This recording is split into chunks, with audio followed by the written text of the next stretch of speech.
Olá, pessoal. Vamos à nossa revisão da lição da semana, hoje com a lição de número 8, continuando aquilo que foi na semana passada, a parte 1 dos ensinamentos de Jesus para os discípulos. Para a gente começar, como de praxe, vamos ao nosso verso principal.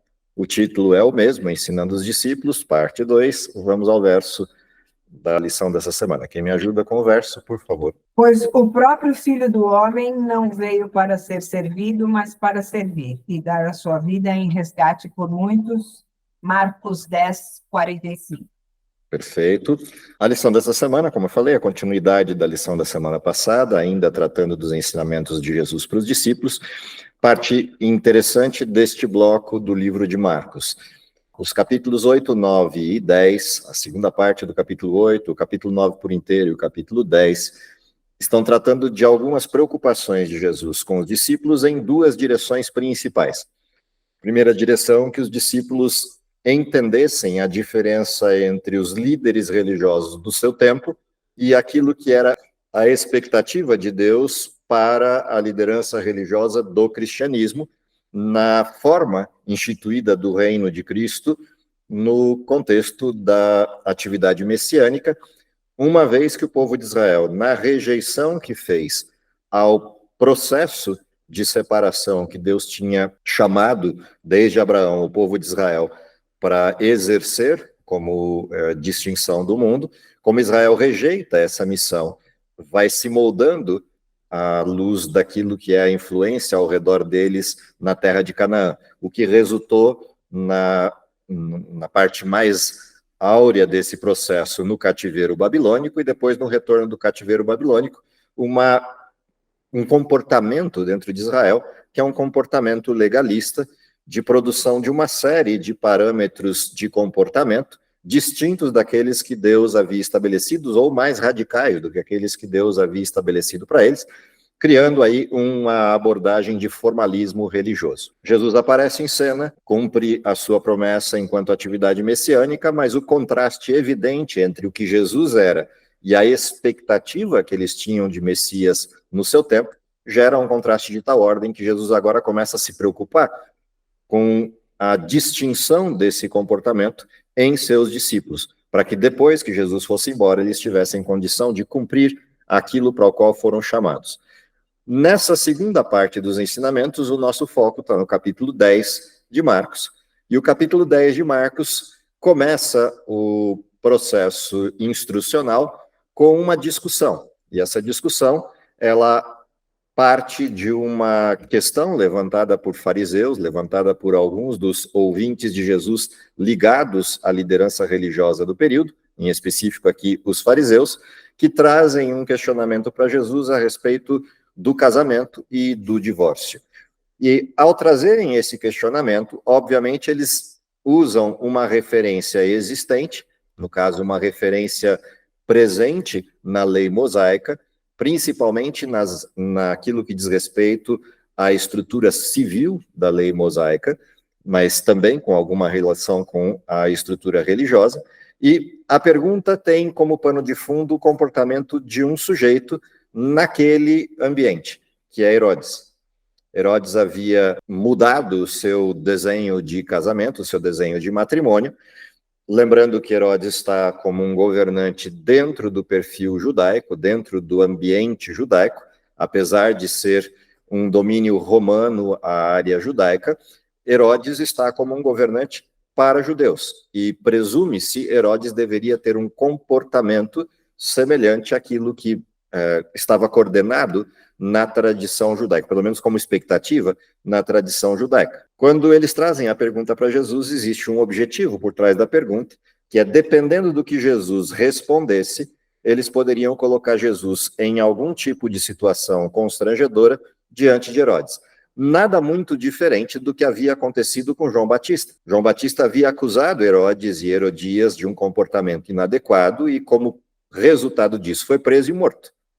Jesus agora é colocado em confronto com uma pergunta que poderia resultar no mesmo incidente, na mesma circunstância, ser preso e morto por Herodes e Herodias.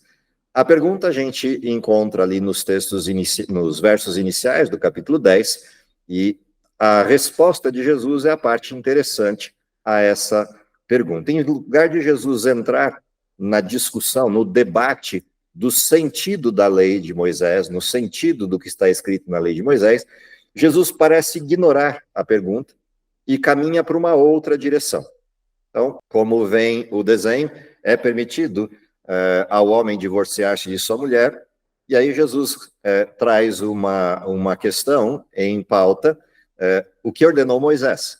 Ou seja, se são fariseus que estão perguntando isso para Jesus, era natural que os fariseus soubessem ipsis literis aquilo que Moisés havia escrito. Afinal de contas, parte do estudo central dos fariseus era a lei mosaica, principalmente os livros do Pentateuco, no sentido específico do comportamento. Era parte dos questionamentos até para se tornar um fariseu e um mestre da lei.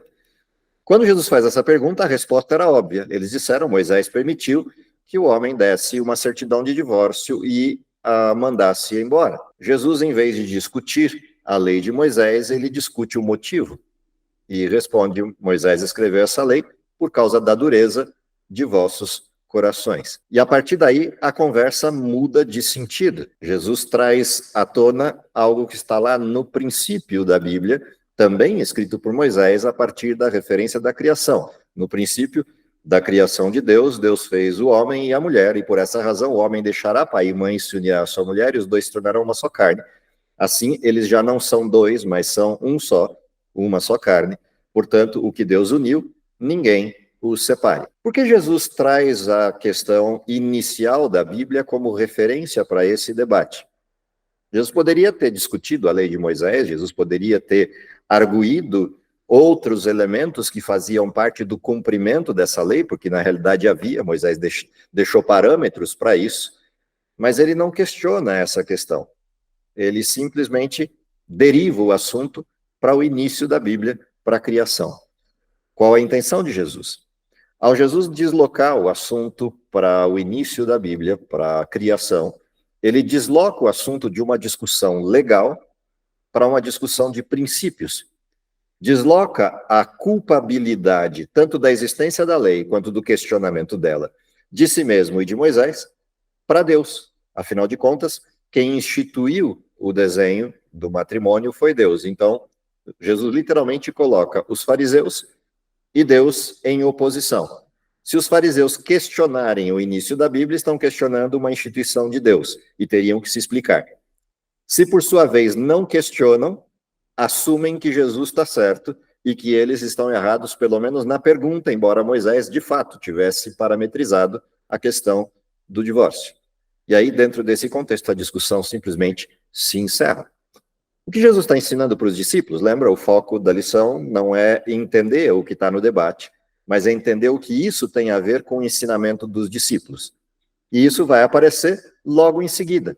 Afinal de contas, os discípulos vão até Jesus e interrogam agora em particular a Jesus a respeito do que ele disse. E os discípulos, perguntando sobre isso, ele responde, todo aquele que se divorciar de sua mulher e se casar com outra, estará cometendo adultério contra ela.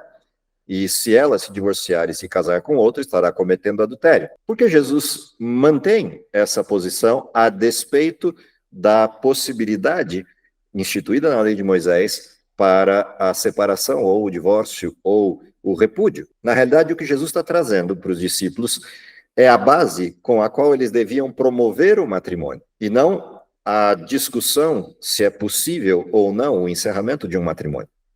Ou seja, o que interessava mais aos fariseus era discutir a essência do matrimônio ou discutir as válvulas de escape. Isso é tão interessante porque em outras circunstâncias, os discípulos, questionando essas mesmas situações com Cristo, colocam que seria muito complicado se casar, se não há nenhuma possibilidade de porta de saída dessa condição. Ou seja, o que Jesus está levantando para eles existe um princípio base, um princípio por trás da instituição de Deus, e é esse princípio que deveria ser objeto de atenção e ensinamento. Em lugar de eu discutir os erros e as impossibilidades, eu deveria discutir os acertos e as possibilidades, e os erros serem exceções e não regra.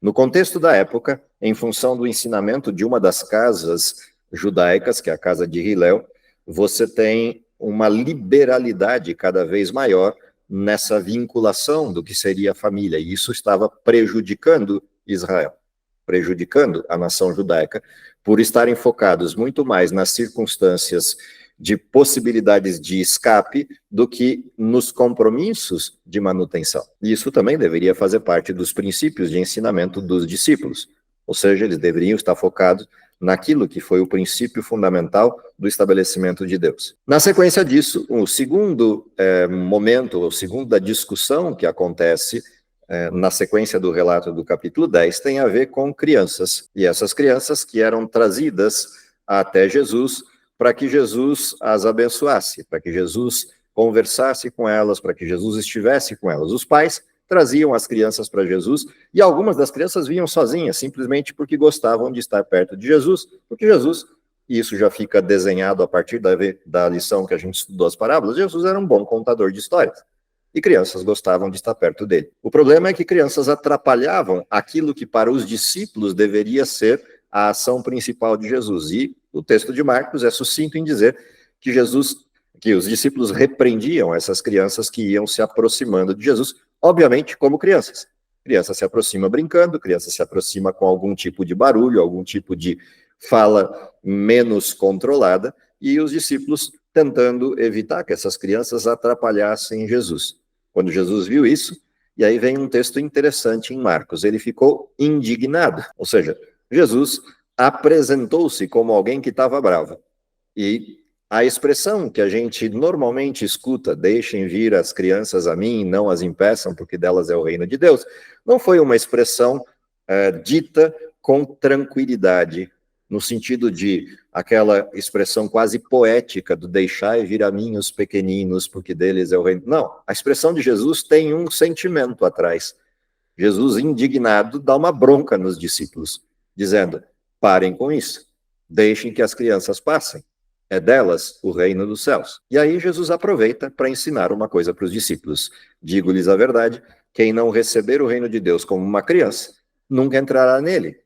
E em seguida toma as crianças nos braços, impõe-lhes as mãos e as abençoa. O que é interessante nessa parte do relato, considerando os ensinamentos de Jesus aos discípulos. Há pelo menos 3 coisas importantes aqui. A primeira delas é a simplicidade do reino. Por mais complexa que seja a mensagem bíblica, por mais profunda que ela seja em todos os seus aspectos, há algo de simples que até uma criança pode entender. E os discípulos precisavam compreender isso. E por que é interessante observar essa questão? Ora, Jesus ensinou por parábolas e usou como justificativa o fato de que pessoas não compreendiam as parábolas. Os próprios discípulos não entendiam as parábolas e precisavam ficar perguntando para Jesus explicar. Os ensinamentos de Jesus e principalmente suas perguntas ofertavam algum tipo de dificuldade tão grande que até mesmo os fariseus não ousavam entrar em debate contra ele. E quando vinham com todo o cuidado do mundo para não ficarem expostos. Mas o reino de Deus é simples para até o desenho de uma criança entender. Há uma terceira questão. A terceira questão presente nessa estrutura tem a ver com aquilo que é a pureza com que as crianças recebem o reino. E por isso, a expressão de Jesus, quem não receber o reino como uma criança, nunca entrará nele. Ou seja, as crianças recebiam Jesus sem interesse, sem preocupações para além do estar com, sem preocupações para além do receber dele aquilo que ele estava de fato entregando, que era o amor do reino. E, portanto, essa pureza, essa ingenuidade com que as crianças recebiam o reino, deveria ser a ingenuidade e a pureza com que as pessoas recebessem o reino. Enquanto a gente percebe que os discípulos estão muito mais preocupados com as posições no reino, quem vai ter as melhores benesses no reino, quem vai ter as melhores credenciais no reino, do que com o Senhor do reino. Já as crianças queriam só estar com Jesus. E essa simplicidade de estar com, essa ingenuidade do estar com, é algo desejável para o tipo de reino que Jesus precisava implementar. E isso deixa muito claro que o reino de Cristo não tinha nada a ver com as expectativas que até então estavam sendo montadas, que eram as expectativas de um rei, de um soberano, que instauraria um reino físico para destituir o governo romano. A lição continua e propõe um outro tema dentro do capítulo 10, e esse tema vai aparecer a partir do verso 17, e a gente encontra lá: quando Jesus ia saindo, um homem correu em sua direção, pôs-se de joelho diante dele e lhe perguntou: bom mestre, o que farei para herdar a vida eterna? Quando a gente cruza os evangelhos, fica evidente que esse sujeito é aquele mesmo jovem rico do outro relato, em relação ao comportamento. Se foram dois ou foi um caso só e Marcos está relatando de um jeito diferente, é algo que talvez a gente só consiga resolver definitivamente no céu. Mas tudo indica que é o mesmo relato. E se é o mesmo relato, há um contexto. O jovem tinha muitas posses, o jovem tinha uma proeminência no sentido religioso da época. E ele chega e se aproxima de Jesus com essa expressão: bom mestre. Curiosa é a resposta de Jesus com uma pergunta: por que você me chama de bom, se não há ninguém bom a não ser Deus, que é um só? Quando essa pergunta é feita, o que Jesus está dizendo para esse jovem: você, por acaso, está reconhecendo que eu sou Deus? Você está me observando, me vendo e me buscando como buscando a Deus? Ou seja, você reconhece que eu sou o Messias, que eu sou o Filho de Deus, que eu sou Deus, ao me chamar de bom? Ou você tem outra intenção por trás desse adjetivo? Ou seja, você está me elogiando para que eu também possa elogiar você. Nós estamos trocando favores como você troca favores entre as pessoas com quem você convive. Percebe? Jesus deixa uma pergunta que merece dois tipos de resposta. Ou a resposta de que ele reconhece que Jesus é Deus, ou a resposta de que ele tinha segundas intenções com esse elogio. Jesus não discute mais do que isso, mas já imediatamente responde àquilo que o jovem veio procurar, aquilo que esse homem veio procurar, perguntando ou apontando para ele: você conhece os mandamentos? Não matarás, não adulterarás, não furtarás, e direciona para a lei moral. Afinal de contas, a pergunta é: o que eu faço para herdar a vida eterna? E a resposta de Jesus é: obedeça os mandamentos. Tenha o caráter ou represente aquilo que no protocolo do reino deveria ser o comportamento dos filhos do reino. E o que vem como resposta é: eu tenho feito isso desde a minha adolescência, desde a minha meninice, o outro texto que retrata esse mesmo encontro. Jesus então olha para ele, e aí vem uma expressão também interessante de Marcos. Percebe que Marcos retrata algumas coisas que os outros evangelhos não retratam. Ele retrata, primeiro, a indignação de Jesus, de forma bem explícita, a indignação de Jesus com os discípulos quando eles retêm as crianças. E agora ele retrata um outro sentimento, na realidade, uma outra expressão que descreve o comportamento de Jesus em relação a esse sujeito. Jesus olhou para ele e o amou. E o resultado disso: falta-lhe uma coisa, disse ele, vai então, vende tudo que você possui, dê o dinheiro aos pobres e você terá um tesouro no céu. Depois disso, vem e me segue. Quando Jesus responde isso, a gente já conhece da outra história qual foi o resultado. Aquele sujeito fica triste, fica abatido, se distancia de Jesus e daqueles que estão com ele por uma razão. E a razão, bem simples, é: ele tinha muitas posses. Ele era dono de muitas riquezas. O que chama atenção nesse relato? Jesus está ensinando os discípulos, esse é o bloco.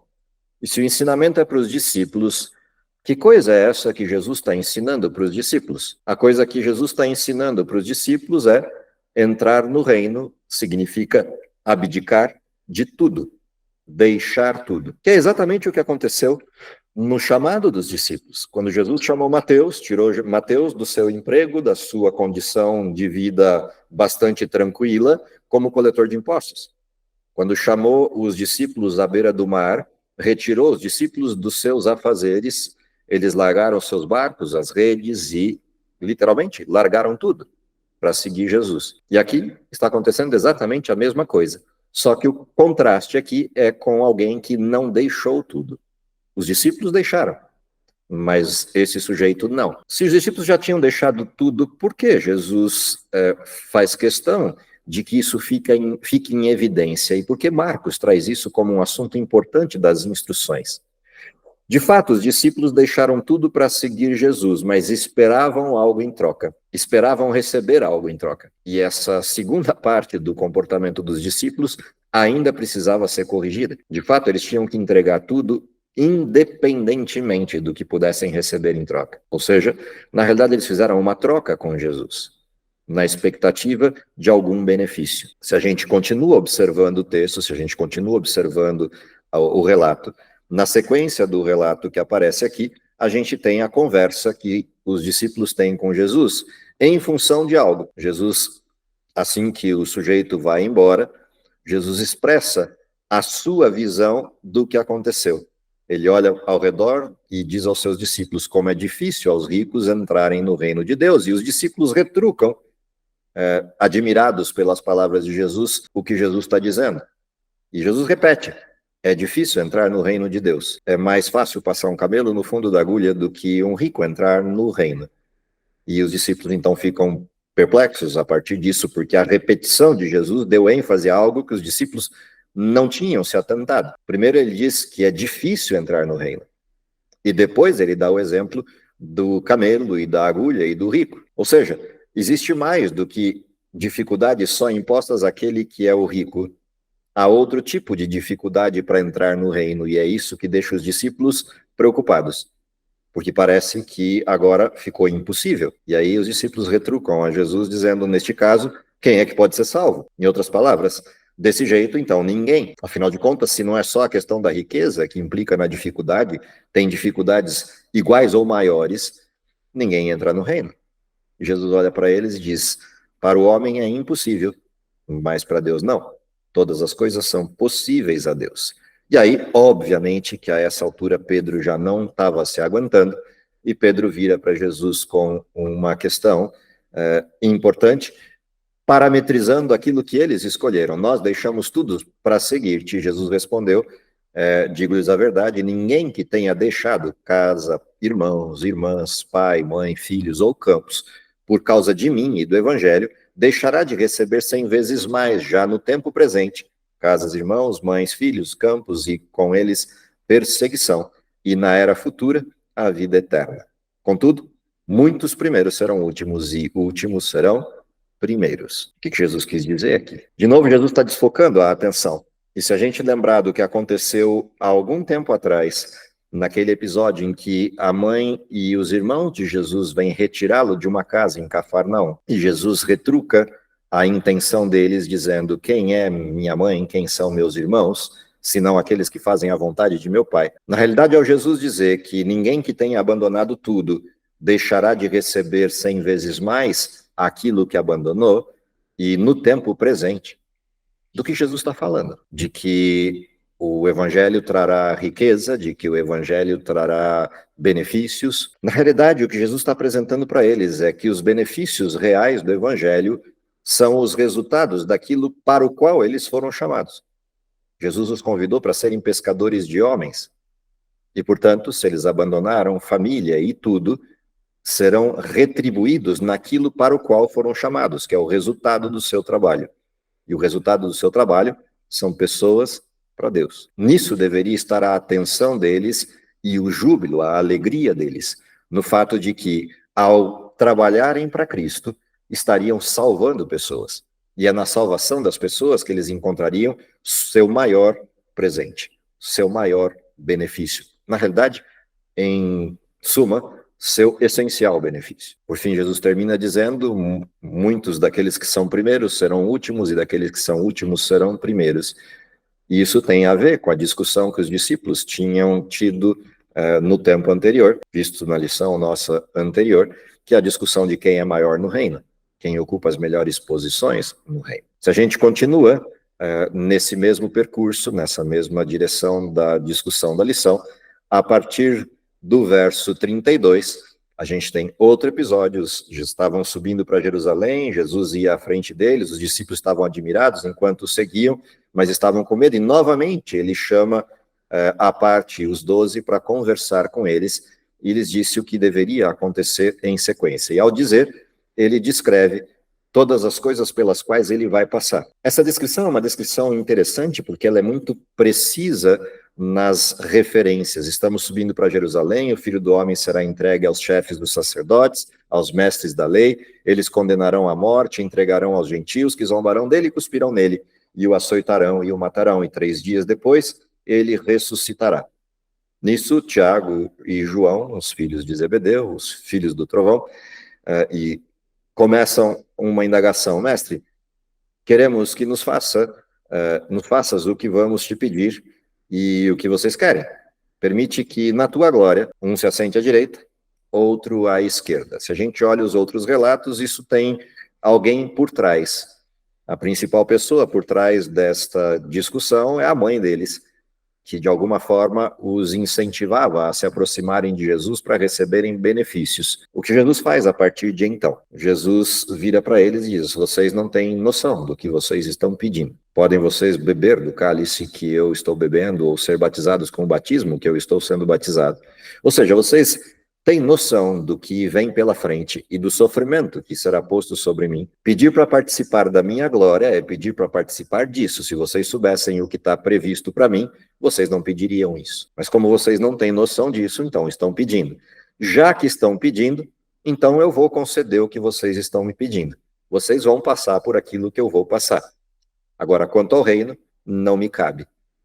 Deus vai decidir qual será a parte de vocês no reino. Mas já que vocês pediram para passar por aquilo que eu passo, isso vocês vão receber. Isso parece um castigo, mas na realidade é uma descrição.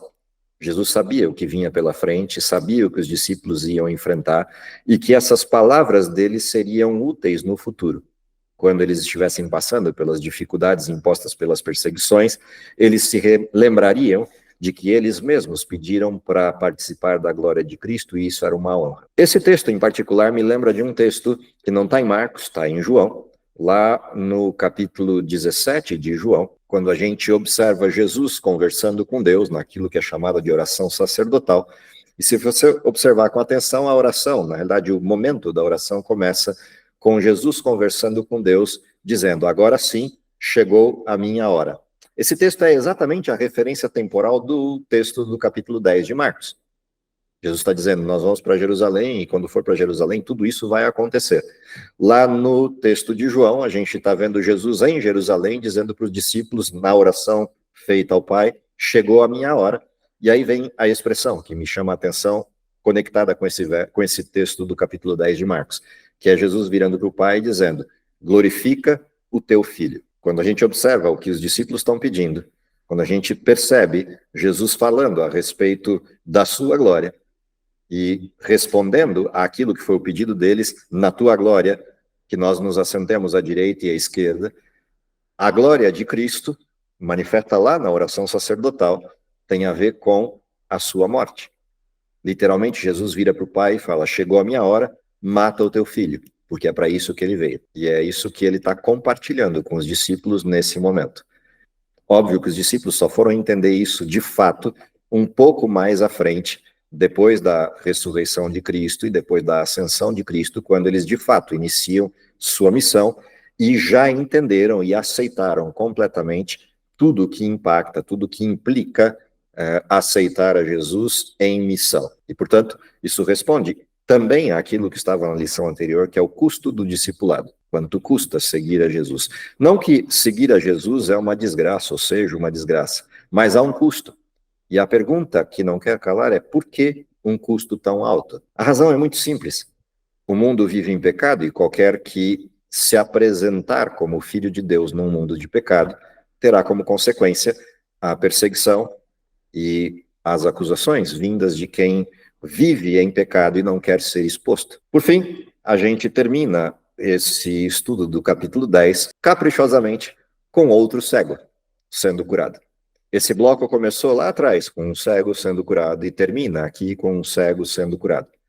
O primeiro cego via parcialmente, e num milagre feito em 2 tempos, Jesus o cura, mostrando a distinção entre aquele que compreende de forma turva o evangelho e depois vê claramente aquilo que o evangelho significa. Ou seja, a transição dos discípulos fica nítido nítida no intervalo entre esses dois milagres. Nesse segundo milagre, a história é do cego Bartimeu, e a gente encontra essa história a partir do verso 46, e ali o texto vai descrever: estavam em Jericó, quando Jesus e seus discípulos, juntamente com uma grande multidão, estavam saindo da cidade, o filho de Timeu, Bartimeu, que era cego, estava sentado à beira do caminho pedindo esmolas, e quando ouviu que era Jesus de Nazaré, começou a gritar: Jesus, filho de Davi, tem misericórdia de mim. E gritava isso insistentemente, a ponto de que a multidão o repreendia para que literalmente calasse a boca. Então Jesus para e pede que chamem ao cego. E então eles chamaram ao cego. E a expressão de novo de Marcos, preocupado com os sentimentos apresentados na cena, também nos chama a atenção. Jesus parou e disse: chamem-no, e chamaram o cego. Ânimo, levanta-te, ele o está chamando. Ou seja, os mesmos que o repreendiam, agora dizem para ele: ânimo, vai lá que ele está te chamando. Ou seja, houve uma mudança de comportamento aqui. E agora uma expectativa. A expectativa é de que ele vá ser curado, ou de que algo aconteça miraculoso. Afinal de contas, Jesus já tinha feito vários milagres. Lançando sua capa para o lado, ele salta e põe-se em pé e dirige-se até Jesus. E Jesus faz uma pergunta estranha: o que quer que eu lhe faça? E o cego, obviamente, respondeu o óbvio: mestre, eu quero ver. Vá, disse Jesus, sua fé te curou. E a história poderia ter parado aqui, mas o problema é que essa história está inserida num contexto. E o contexto de Marcos é Jesus ensinando os discípulos. Tudo isso tem a ver com o chamado. Jesus chamou os discípulos para que os discípulos o seguissem, abandonassem tudo e o seguissem. E agora Jesus cura um cego que queria ver. E agora o cego, vendo, tem a liberdade para fazer o que quiser. O que o cego faz? O texto termina dizendo: recuperada a sua visão, ele seguia a Jesus pelo caminho. E aqui Jesus não dá uma ordem para o cego: olha, não me siga. Jesus não diz para o cego: olha, volte para sua casa, não conte para... Não, o cego seguiu a Jesus, e Jesus permitiu que o cego, que agora vê, seguisse Jesus. O cego sabia exatamente o que estava fazendo e para onde estava indo. E por escolha pessoal, se torna um discípulo. Essa referência fecha o ciclo de instruções com algumas coisas importantes. Primeira delas, a distinção entre o perfil que Jesus esperava dos discípulos e o perfil comum dos líderes religiosos da sua época. Segunda lição, a base de todo esse processo é a negação de si mesmo, a aceitação plena de Cristo e fé suficiente para uma entrega completa. A finalização é: eles precisam ver, e ver com os olhos da fé. Se a gente entendeu isso, a gente entendeu as instruções principais presentes nesses capítulos de Marcos, com instruções para os discípulos. E se entendemos adequadamente, entendemos quais são as instruções de Jesus para o nosso tempo, para o nosso comportamento enquanto discípulos de Cristo, enquanto missionários do século XXI. Que Deus nos abençoe para que essa seja a nossa realidade, continuando o ministério de Cristo enquanto ainda existe graça, enquanto ainda existem pessoas para serem salvas, e entendamos que a maior alegria do céu não está nas coisas que conquistamos, mas nas pessoas que colocamos para dentro do reino. Que Deus abençoe vocês e a mim durante o estudo dessa semana. É o meu desejo para todos nós. Vamos orar? Querido Pai que está nos céus, te agradecemos pelo dom da vida, te agradecemos porque, apesar das circunstâncias e das dificuldades desse mundo, temos a certeza da presença do Teu Espírito conosco, nos guiando, nos fortalecendo, nos ensinando, mas principalmente nos dando o poder necessário para a execução da missão, que é levar pessoas ao reino. Que possamos concluir a Tua obra o mais brevemente possível e, se possível, vê-lo voltando ainda em nossa geração. É o nosso pedido e agradecimento por Jesus. Amém.